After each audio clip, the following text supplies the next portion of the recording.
Bueno, igual empezamos. A ver. ¿Qué tal estáis? Sí, cerramos, ¿no? Sí.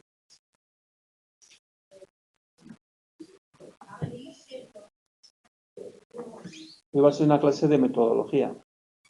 Vamos a ver. Buenas tardes. Hola. Es bonito, ¿eh? Pero es un libro de diferencial que le da bastante peso a la metodología en las primeras lecciones. Se va un poco adelantado. El reloj del ordenador va un poco adelantado a la hora. Entonces, yo sé que por la gente que entra ya. Eso, muy bien. Método recorrido para alcanzar el saber y ciencia conjunto de conocimientos adquiridos. Este cubo de datos de Cattell, lo que en cierto modo se está hablando de un planteamiento multivariante. Es decir, a la hora de bivariante sería las coordenadas largo, o sea, horizontal XY de esta pizarra y los ejes, ¿no? Y multivariante dice que tres fuentes de variación, lo único que se pueden estudiar de dos en dos. Dejas una fija y estudias las relaciones entre las otras dos. A eso se refiere. En el multivariante ante lo que solemos ver es meter las tres, ¿no? Aquí lo que está diciendo es que ante tres fuentes de variación puedes estudiar la relación de dos en dos dejando fija la otra. ¿Entendéis? Pues dice, hay tres fuentes de variación, personas, por ejemplo, yo puedo estudiar la conducta de varias personas en distintas situaciones aquí en casa, en el colegio y ahora, o cuando se acercan los exámenes, por ejemplo, son tres fuentes de variación. Y lo que dice, puedo estudiar la relación de dos de ellas dejando fija una. Por ejemplo, estudio en una persona cómo actúa en distintas situaciones, casa, trabajo, etcétera, en distintos momentos. Estudio cómo actúan distintas personas en distintas situaciones una única vez, evaluando una única vez, o estudio cómo varias personas ante la misma situación responden en distintos momentos. ¿Entendéis? Pues está hablando de tener en cuenta que hay varias variables y cómo se pueden estudiar de dos en dos con este cubo de Cattell. Es como un ejemplo, ¿vale? Sí. No ante el multivariante, lo que vamos, por ejemplo, aquí lo que está diciendo es cómo se puede estudiar las diferencias, ¿no? Dejando una fija y viendo las otras dos. Es decir, se refiere a cada cara del cubo una relación bivariada manteniendo constante la tercera. Hay seis tipos de relaciones dimensionales. Una persona, varias personas, por ejemplo nosotros, ante distintas pruebas, una persona en distintas pruebas, en distintos momentos y varias personas, varias ocasiones. Es decir, seis tipos de análisis bivariados, técnicas RQ, estudiar en una ocasión, hacemos una única evaluación hoy, martes, a todos nosotros a lo largo del día, como estaba aquí, en casa, en el trabajo. Técnicas PO, a una persona, cualquiera de nosotros, se nos evalúa a lo largo de los días de la semana y en distintas situaciones. Aquí, casa, trabajo. Y técnicas SIT, cómo funcionamos, por ejemplo, aquí, varios de nosotros, a lo largo de varias semanas. Una situación o una persona o una prueba. ¿Vale? Ese es uno. ¿De acuerdo? Bueno. Entonces, dice, investigación en diferencias individuales. Estas ideas en parte ya las adelantó antes. Pero dice, la psicología experimental dice, comprender los fenómenos basándonos en la causalidad provocada por el experimentador. ¿Qué significa esto? Yo, por ejemplo, hago un entrenamiento de manejo de ansiedad y hoy se produce mejor la ansiedad. O, por ejemplo, hago un entrenamiento en cómo dirigir, entonces veo si mejora la atención. Eso es un modelo experimental. Ante una situación, hago una intervención, cambio. y lo provoco yo. Es decir, este programa ha sido la causa del cambio de conducta, ¿no? Y dice, busca la causalidad entre variables y explica, predice y controla la conducta. Es decir, ante una situación, ¿no? Es decir, mi conducta en estudiando, por ejemplo, tras un curso de cómo estudiar en la UNED, ha cambiado. Ante una situación, cambio de manera. Es decir, es un modelo experimental, ¿no? Si yo tengo un programa de cambio de,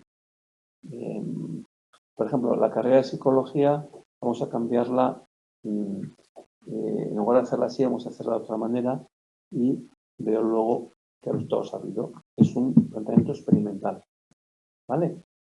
Pero, dice, controlo una serie de variables y luego hago un cambio de intervención. Bueno, dice, se intenta suprimir la influencia de las diferencias individuales, es decir, que intento que los sujetos sean homogéneos. Por ejemplo, voy a coger gente de la misma, si voy a ver cómo funciona el problema de ansiedad, voy a coger gente que tenga un diagnóstico común de ansiedad generalizada. No mezclo ansiedad generalizada con trastorno de pánico con depresión. Entonces, que haya pocas diferencias entre los sujetos, que tengan más o menos una serie de años de enfermedad, más o menos, ¿entendéis? Que dices, no, es que es un programa para depresión y junto personas que es la peor que se deprime con personas que llevan 6 episodios depresivos que han probado de todo. Claro, es que, me explico, entonces diré, bueno, pues para junto personas que lleven 6 episodios y veo que es más efectivo para ellos, y junto personas que suben el episodio y veo que es más efectivo para ellos. ¿Vale? Sí. Entonces dice, el estadístico será central y varianza, es decir, la media del grupo de depresión, o sea, el nivel de depresión era 20 sobre 40 al empezar el tratamiento y al acabar la media es 12 sobre 40. Hay una mejora significativa de 8 puntos. ¿Entiendes esto? Es así de... Y varianza, diré, por ejemplo, ¿cuánto de esa mejora se explica por el programa que he hecho yo? ¿Cuánto se explica porque haya una Navidad, por ejemplo? ¿Entendéis? ¿Cuánto se explica por... Es eso. La varianza, ¿cuánto de se explica por un factor, por otro, por otro? ¿Vale? ¿Se entiende esto? Sí. Y la correlacional, que es, yo las que exponía, no sé si en los dibujos, pero por ejemplo dices, en la extraversión, que es un factor general de personalidad, luego tengo una serie de conductas, que es abrir fuego, buscar actividades nuevas, conocer gente nueva, se puntúa alto en una, puntúa en otra, correlacionan las respuestas y tienen en común un rasgo común que es la extraversión. ¿Vale? Que no hay causalidad, joder, es como lo de me pasó antes, ¿no? Sino covariación, significa que cuando una cambia, la otra también. O sea, cuando una puntúa alta, la otra también. Cuando una puntúa media, ¿sabes? A veces me ha sucedido el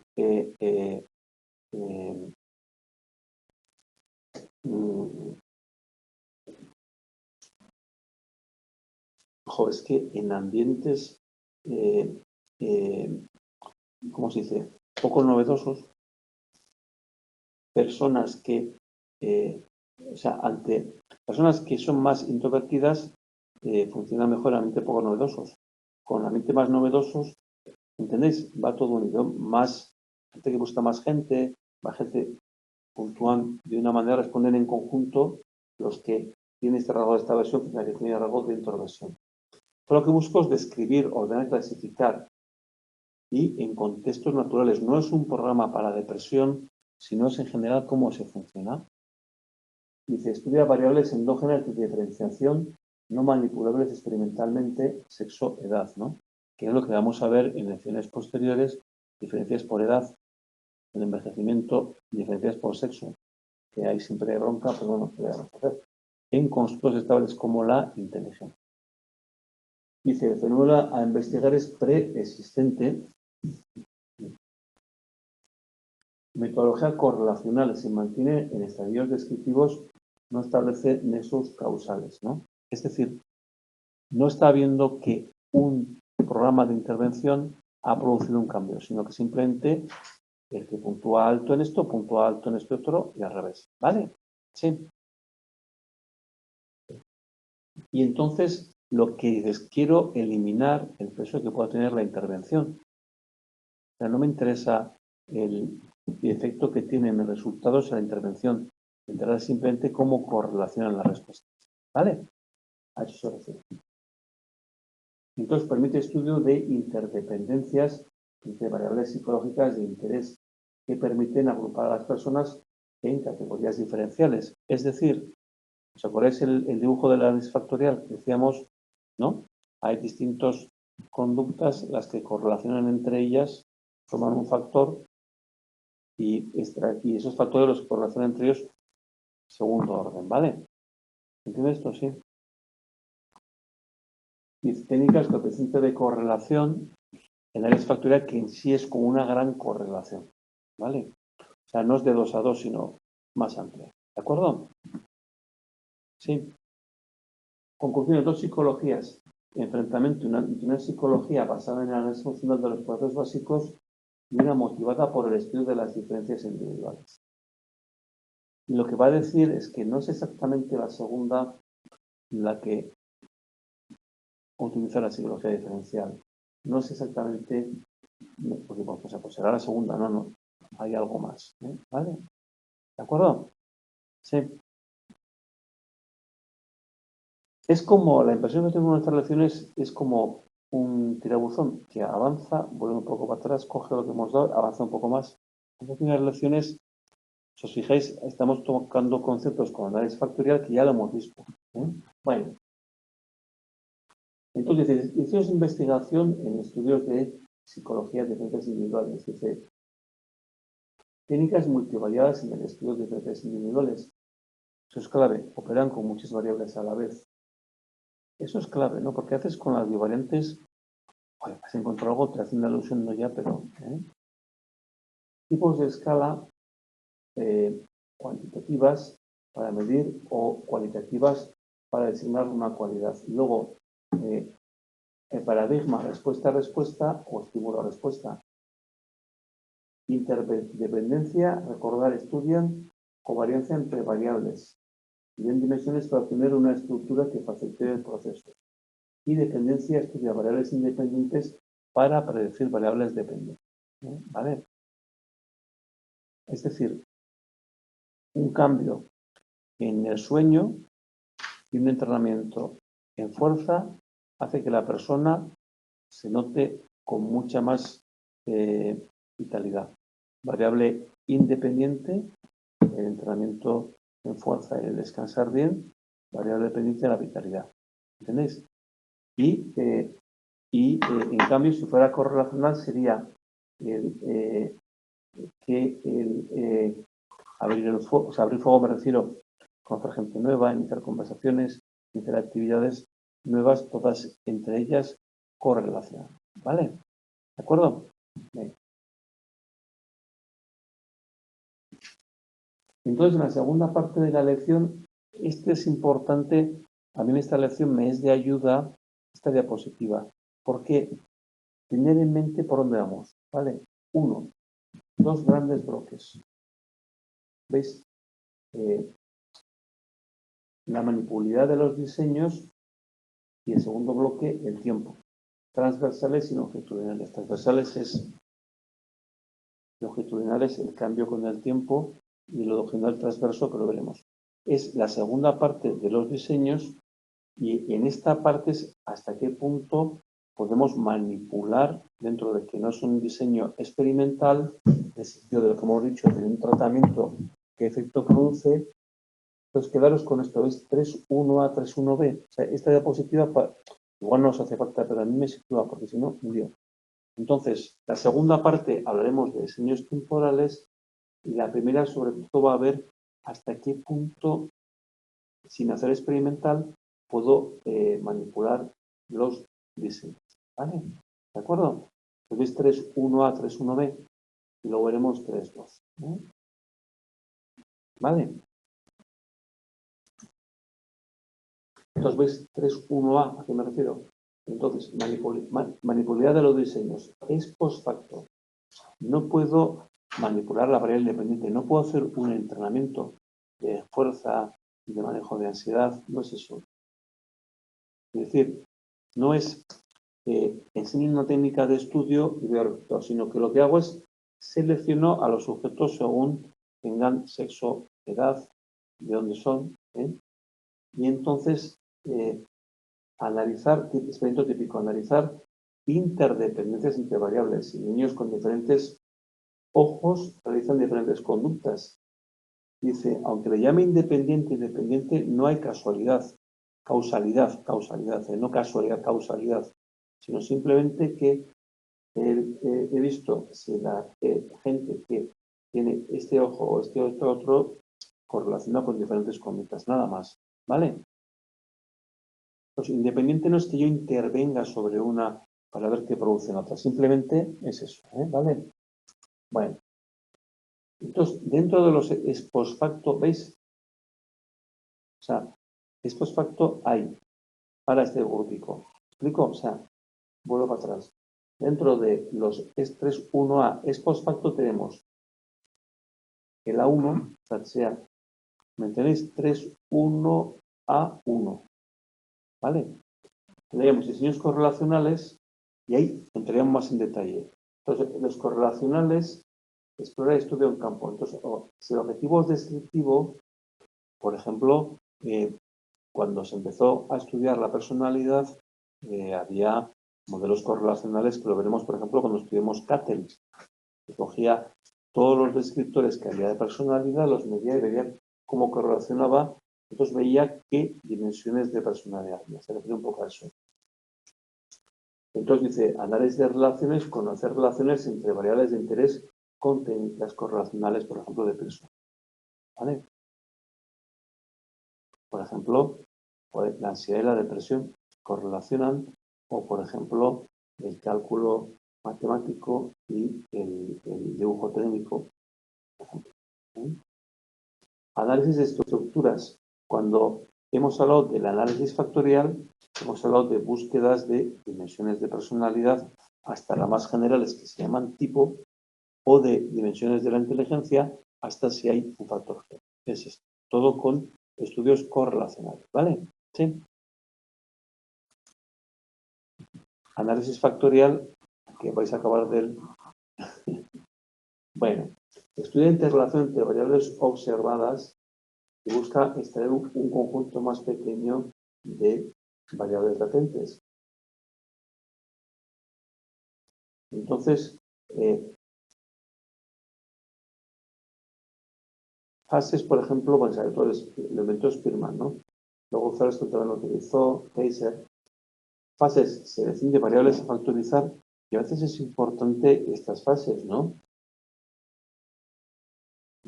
Si yo, por ejemplo, quiero estudiar la personalidad y solo pongo variables que me miden la personalidad de Austria, en un ejemplo, sí, pero es que si tú vas a Japón, no es solo lo de Austria, ¿entendéis?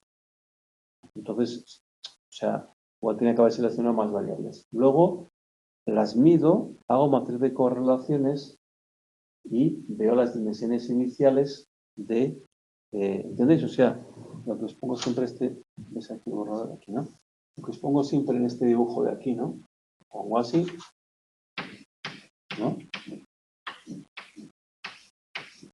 Y entonces veo que esta y esta correlacionan.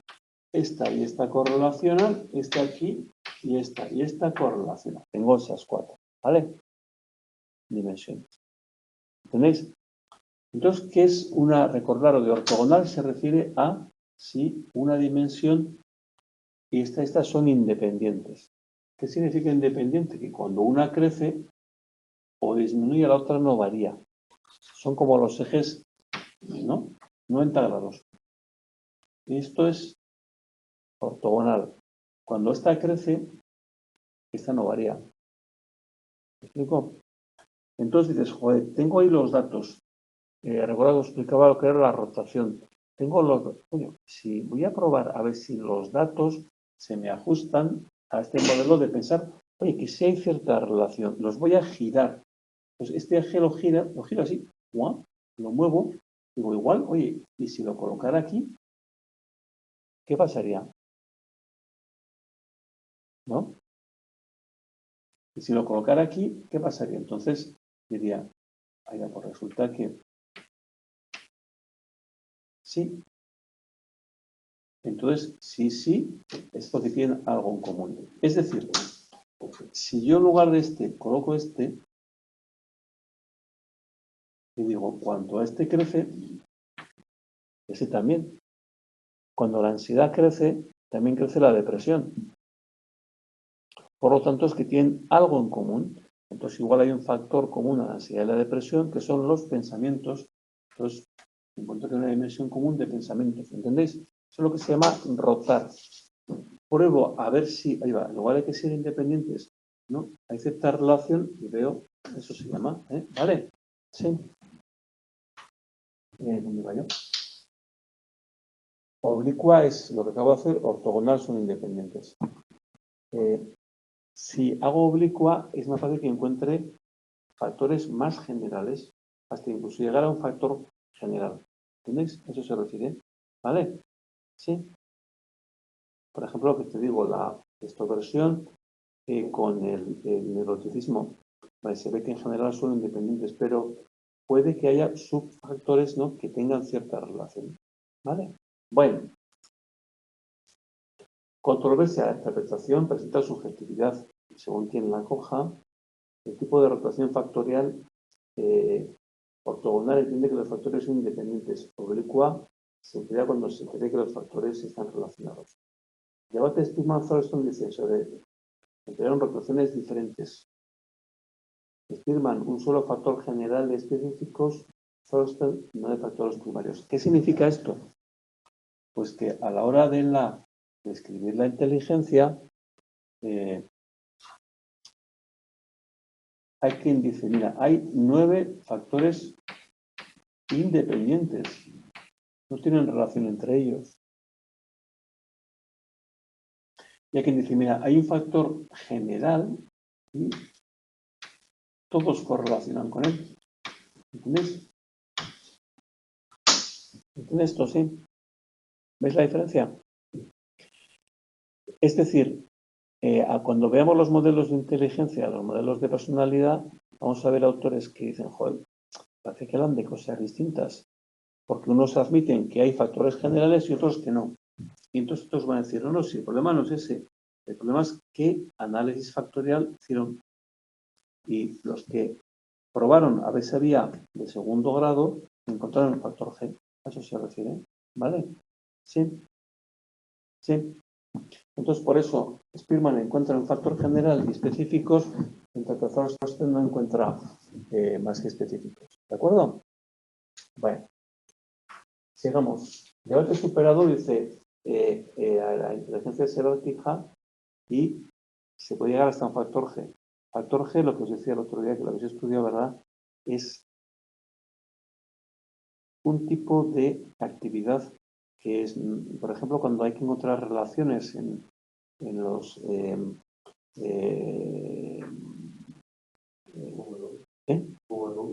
No, cubo de Rubik es más visual. No, es por ejemplo cuando...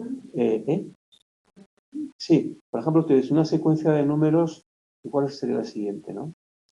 O por ejemplo, encontrar relaciones, eso en los periódicos suele haber también. O sea, aparte de eso de memorizar. Es lo que tienes 1, 3, 9, 81. No, 3, 9, 81. ¿Cuál es la relación? Eso es. Entonces, ¿cuál sería el siguiente? 81 al cuadrado. Eso es factor G. Eso se refiere. ¿Vale? Personalidad con dos específicas al correlacionar dan rasgos que al factorizar la palabra es tipo. Entonces, es muy importante el exploratorio y el confirmatorio. En el exploratorio nosotros, por ejemplo, hemos hecho un cuestionario que mide comunicación. Entonces, a ver cómo nuestros ítems se organizan, estamos explorando. Y luego confirmar es la estructura que hemos creado, vamos en otra muestra a confirmar si se nos repite. Eso es, ¿vale? Venga. Y dice, dentro de objetivos, diseños correlacionales, objetivos predictivos. Se puede dividir entre variables predictoras y criterios dependientes. Permite estimar la potencia predictiva del modelo previamente elaborado. Modelos de regresión habéis dado, ¿no? Modelos de regresión habéis dado. Modelos de regresión. Sí. Mirad, hay variante o múltiples. Y en análisis de datos lo que te explican la varianza de, por ejemplo, el estado de ánimo o de cuántos factores, o sea, cuánto cada factor pesa o influye a la hora de explicar las diferencias en estado de ánimo. Es decir, tú dices un factor, cuánto me predice o está relacionado con la respuesta que va a dar. ¿Eh? No, en un análisis bivariante, un factor, por ejemplo, la edad, me va a predecir el rendimiento físico. Y en un análisis multivariante, la edad más la alimentación, más el sueño, más el entrenamiento, ¿cuánto me van a predecir el rendimiento físico? No es que estén diciendo que lo causen, simplemente que te lo predice. Por ejemplo, pues tú vas a entender que igual con los años hay más resistencia, menos velocidad, el descanso, el entrenamiento físico a mayor va a haber un mayor rendimiento físico. ¿Entendéis? No es exactamente, pero está diciendo como que lo predice. Modelos permiten estimar valores de cambio. Los de regresión siempre permite predecir un criterio variablemente a partir del control estadístico de una variable independiente. Si la puntuación en un test de inteligencia predice la puntuación en un examen. ¿No? ¿Entendéis? Es decir, si el CI va a predecir qué retos va a haber, ¿no? Y en multivariante es que una combinación de factores, ¿cuánto predice? O sea, el rendimiento en el examen, cualquier porcentaje de ese rendimiento lo predigo con las variables que tengo en cuenta. Estudio, descanso, inteligencia, etc. ¿Entendéis un poco? Pues no está diciendo que lo cause, no estáis probando hacer cambios en uno a ver qué pasa, sino simplemente cuánto te explica. ¿Vale? ¿Sí? De la diferencia en esa variable, las diferencias en la otra. ¿Vale? ¿Sí? O sea, cuánto para probar en la UNED tiene que ver la cantidad de horas que estudio al día. Cuánto el CI, pues puedes probar una por una. Luego, una combinación de CI más horas al día, más conocimientos previos, ¿qué porcentaje de los resultados en la UNED explica? ¿Vale? ¿No? ¿Entendéis un poco ahora? Entonces, claro, eso es lo que no lo está diciendo que explica, pero no es exactamente la causa. Bueno, es modelo de regresión uni y multivariante. ¿Vale? A veces colocan los artículos que hay que trabajar modelos de regresión. Por ejemplo, el rendimiento escolar está relacionado con CI, está relacionado con horas de estudio, está relacionado con ansiedad, cosas así. ¿Vale? Sí. Bueno, objetivos explicativos de metodología correlacional poco empleada para comprobar hipótesis explicativas. Dice, nuevos avances permiten análisis de relaciones causales o explicativas. ¿Cómo no ya puedo decir que, hombre, puedo decir que uno ha tenido, puede ser la causa del otro? Una cosa es que digas, yo hago un experimento, digo, ojo, es que he controlado todas las variables y luego he metido 6 horas de entrenamiento en matemáticas y resulta que ha mejorado todas las notas. Pues entonces, sí, esto es un experimento y veo que... pero esto no es lo que hace la psicología diferencial. Lo que pasa es que a veces puedo decir, jolín, la causa ha sido esta. ¿Por qué? Porque es la única explicación posible y todas las demás variables estaban controladas. Es decir, pues yo controlo todas las variables y veo que la gente que, imaginaros, tiene más modelo o más en casa de estudiar y tiene una mente mayor de estudio, rinde mejor. No es que haya entrenado a estudiar, sino que he visto que el que dedica más tiempo rinde mejor y no hay otra explicación posible. Os puedo decir, pues la causa de ese rendimiento ha sido el estudiar más. Pero no es que lo haya comprobado, no es que he cogido a una persona y digo, mira, vas a estudiar una hora, a estudiar 5, a ver qué pasa. ¿Entendéis? Es decir, no hay un método experimental de, mira, entreno esto y a ver qué sucede, sino que simplemente dice, entiendo que tiene que suceder. Hay asociaciones entre dos variables, más una ha ido antes de la otra, no hay otra explicación, no hay otra variable que pueda explicar y además hay una base teórica para explicarlo. ¿Me explico? Es decir, yo no he hecho un diseño experimental, pero digo, jo, es que esta persona tiene una depresión y la única comparación a sus hermanos es que luego los padres lo mismos, el ambiente familiar el mismo, sin embargo, tiene una persona depresiva y la otra no. Y lo que ha sucedido es que una ha tenido un hecho traumático y los demás no. Entonces puedes decir, joder, pues este hecho traumático probablemente es la causa de esta depresión. No lo has provocado tú, pero, ¿vale? Bueno, dice, el uso de modelos estructurales más frecuentes en ciencias sociales. Dice, recomiendan esto cuando tienes todas las variables muy conocidas, muy controladas, ¿no? ¿Entendéis? Poder decir que la causa ha sido esta es cuando tienes todo muy... Porque hay gente que se columpia a veces. No, esto ha sido porque yo soy un muy buen profesional y por eso he dado buenos resultados. No. ¿Vale? ¿De acuerdo? Sí. Bueno. Luego está, aún dentro de los ex post facto, ¿entendéis? Estamos en el primer bloque de diseños, los propiamente comparativos. Dice, se basa en el análisis comparativo de los valores medios y dice, ven si hay diferencias significativas al comparar las puntuaciones medias de dos grupos en las variables dependientes, por ejemplo, en altura, en rendimiento escolar, en rendimiento escolar, en número de contactos con otras personas, etc. Ven si hay diferencias entre niveles de una prueba independiente no manipulable y se ve efecto independiente. Esto es muy interesante porque está mezclando personalidad e inteligencia. Es decir, si los rendimientos en los test, ¿qué sucede? El ejemplo que ha puesto, un alto de neuroticismo bajo o medio, ¿hasta qué punto rindes más o menos? Es decir, llevó a los exámenes de un alto neuroticismo medio o bajo, ¿cuándo rinde más en la UNED? ¿No? Es decir, resulta que un alto neuroticismo igual te hace estar demasiado motivado, demasiado nervioso y rindes menos. Y un bajo neuroticismo, pues resulta que es bueno para que, o al revés, si es demasiado bajo no rindes. Y un mínimo de neuroticismo viene bien. Es decir, ¿qué relación hay entre gente que tiene unas características y su rendimiento, ¿no?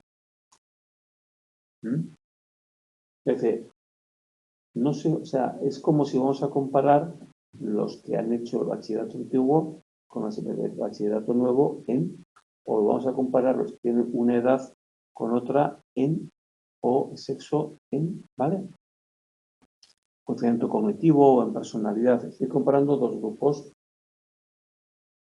No estoy interviniendo, ¿no? Estoy, por ejemplo, comparando la gente lo veremos luego en los longitudinales, la gente de 30 años con la de 50 y veo su rendimiento. O imaginaros que, imaginaros no, psicología tiene ahora 4 años, ¿no? Yo he conocido 5, 4 años. Es decir, me ha tocado dar clase con distintos planes. Por ejemplo, esta asignatura era anual, la he conocido en 2 épocas distintas como anual. en 2 épocas como cuatrimestral. Entonces, tú quieres comparar los de 5 años frente a los de 4, ¿qué rendimiento tienen, no?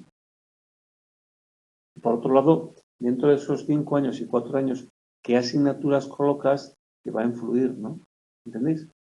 Entonces, quieres ver la diferencia en rendimiento o el incremento de horas prácticas durante la carrera. ¿Me explico? Que el cambio de que haya más horas prácticas en cada asignatura y más horas prácticas en general, que influye, cómo influye en la adquisición de conocimientos. ¿Vale? Sí. O, por ejemplo, el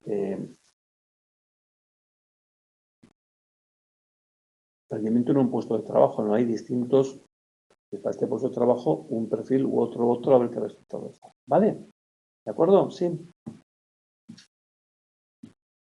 Bueno, diseños 4 cuasi experimentales. Dice, dentro de la manipulabilidad de los diseños, o sea, donde estamos en el primer bloque. No se puede establecer una caracterización de los sujetos, pero se pueden manipular las condiciones o tratamientos a los que están expuestos. Ejemplo, mirad abajo.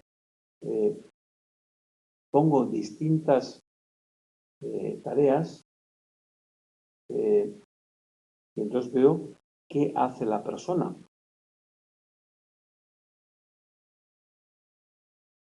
Dice, ve interacciones entre fuentes de evaluación individual y situaciones. Es puente entre experimental y correlacional.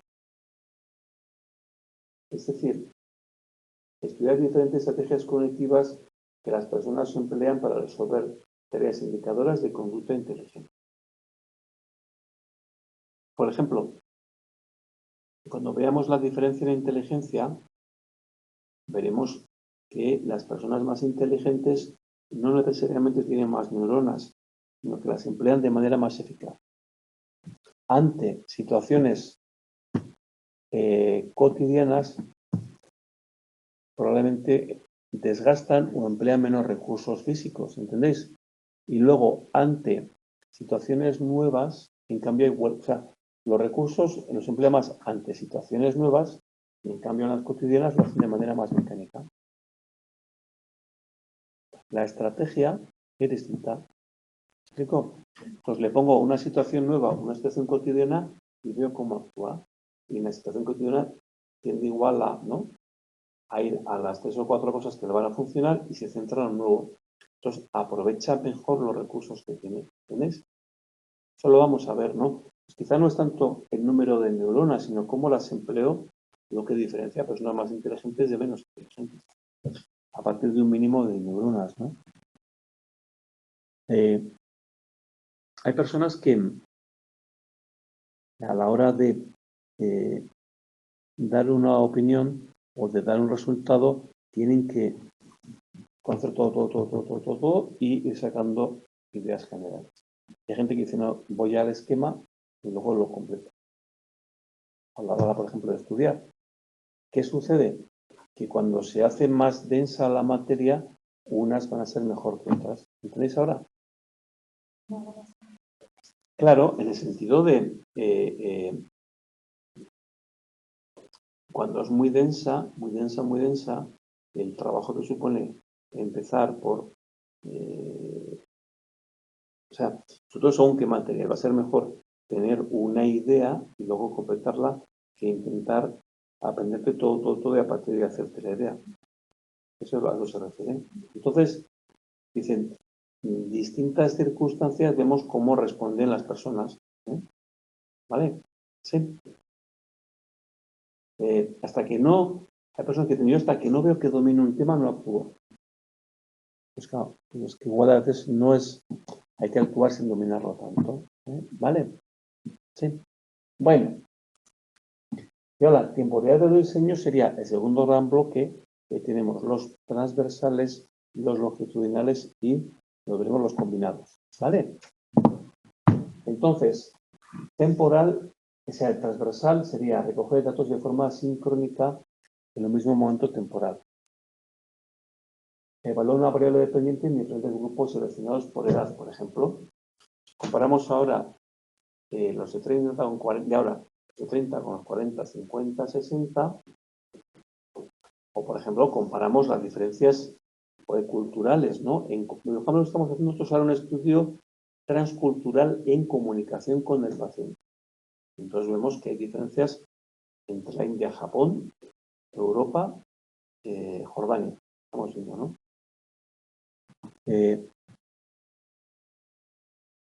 Eso sería un estudio transversal. Y un estudio longitudinal sería ver qué va pasando con el curso de los años con la comunicación. ¿Y por qué esto es importante? Porque hay modelos que dicen que simplemente lo que está pasando es que el modelo Y, o sea, el modelo es el del norte de Europa, inglés, y que los demás vamos un poco más atrás, y con el tiempo acabaremos todos ahí. Y hay quien dice que no, que cada cultura tiene sus características. Habrá cosas que irán cambiando, pero mantendrán aspectos de cada cultura. ¿Entendéis? Es decir, que por ejemplo aquí la familia tendrá un papel más importante que en otros sitios. Entonces, un diseño longitudinal nos lo permitiría ver si al final todos avanzamos en la misma dirección o hay cambios. ¿Vale? Bueno. Limitaciones en la temporalidad del efecto cohorte. ¿Qué vivencias ha tenido cada una de las edades, ¿no? O de las zonas, ¿no?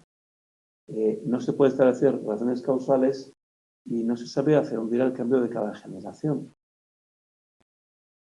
Y luego, nada se incluyen sujetos con distintos perfiles. Efecto Cortes, por ejemplo, la gente que ha vivido la posguerra, la gente que ha vivido la época de mucho dinero, la gente que, ¿entendéis? ¿No? ¿Verdad? Diseño longitudinal se mide en varios momentos. El cambio vinculado a la edad, por ejemplo, es lo típico, ¿no? Importante para contrastar hipótesis explicativas. Es decir, las diferencias que vemos en comunicación en distintos países, ¿a qué se deben, no?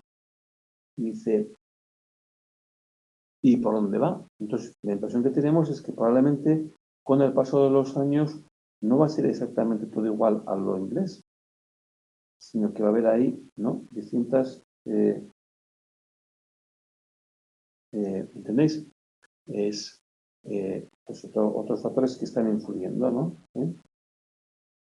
No se asegura que la relación entre tarea dependiente e independiente se deba a una tercera variable. Claro. Pero sí que se puede ver qué pasa con el tiempo. Es decir, por ejemplo, sí, con el cambio de los años ha habido, sí, igual ha habido una guerra en ese tiempo, ¿no? Que ha influido en ese cambio, ¿no? Una crisis económica. O sea, la visión que puede haber de la OTAN puede estar cambiando. Entonces, claro, con los años puede estar cambiando. No es que con los años veas de otra manera, es que está influyendo, que Estados Unidos está cambiando su actitud hacia la OTAN. Y eso está, ¿entendéis? Son factores que están ahí apareciendo. Limitaciones de efecto de aprendizaje. Si tú mides la inteligencia con el mismo test varias veces, puede haber un aprendizaje de las pruebas. Es más caro, abandono, es que gente jota de repetir vas perdiendo, y ausencia a veces de equivalencia de instrumentos para diferentes edades. Hay, por ejemplo, escalas de inteligencia, las Wechsler, que están pensados para WIPSI, niños pequeños, WIPS, niños y adultos, y que puedes comparar, pero otras no. ¿Ves? Tienes una escala de desarrollo para niños y para adultos otra, y no son la misma escala. En cambio, en otras sí que digo, en los Wechsler tienes para distintas edades, depende. Y se limita a una generación. ¿Vale? Parece una tontería, pero ¿cuánta gente queda ahí conoció la guerra civil? ¿No? Poquísima, ¿no? Yo creo que, o sea, me refiero a la Primera Guerra Mundial, nadie, prácticamente. Entonces, claro, para ver todos esos cambios que ha habido, hace falta, ¿entendéis? Hace falta, no se puede ver, ¿no? Pero, Y entonces, y por otro lado que digo que puede haber Otros factores que es que con la edad vas cambiando, no ya, pero también suceden cosas, ¿no? Aquí llevamos mucho tiempo sin tener una guerra y ha habido crisis económicas. Entonces, según a quién le pille y en qué edad, son experiencias distintas, ¿no? Si te pilla la crisis económica, la última fue en 2008, ¿no? Entiendo más o menos como Zapatero. ¿Eh? ¿Qué? Sí, cuando estaba Zapatero. Pero y ahora puede venir nosotras, ¿no? Todo esto de Trump habrá que ver, pues según en qué, ¿entendéis? O sea, es un cambio con la edad, pero también influyen otros factores. ¿Qué es un diseño longitudinal transverso? Pues combina ambos diseños, ¿no? Tú vas viendo la gente como tiene, o sea, de distintas edades, cuando tienen 30, 40, 50, o sea, los de 30, cuando tengan 40, 50, 60, los de 40, cuando tengan, ¿entendéis? O también lo que haces es seleccionas y dices, bueno, esta población de gente tiene características comunes. Y lo que haces es, en una medición coges a un grupito, en otra al año a otro, así no les cansas. Entonces tú puedes, como tienen características comunes, puedes ir viendo cómo van evolucionando, porque esperas que la evolución que habrán llevado todos sería la misma. ¿Entendéis? Sí. Entonces lo que vas viendo es que si mides a todos vas a tener abandonos, pero si les llamas cada 2 mediciones, por ejemplo, las puntuaciones son comparables y no hay abandonos. ¿Vale? De acuerdo, entonces recordar ese esquema que he puesto de segundo gran bloque en relación con el tiempo y el primer gran bloque según la manipulabilidad, yo creo que es útil. ¿Vale? ¿De acuerdo? ¿Queréis comentar algo? ¿O estamos ya un poco... ¿No? ¿Así estadísticas solo aparece en este tema o...? Yo creo que lo que más se habla es análisis factorial y luego veremos esta idea de estadística multivariante, de modelo de regresión multivariante también. Vamos a entender un poco, que explica la varianza. Muy bien. Bueno, pues 3 horas aquí, ¿no? No está mal,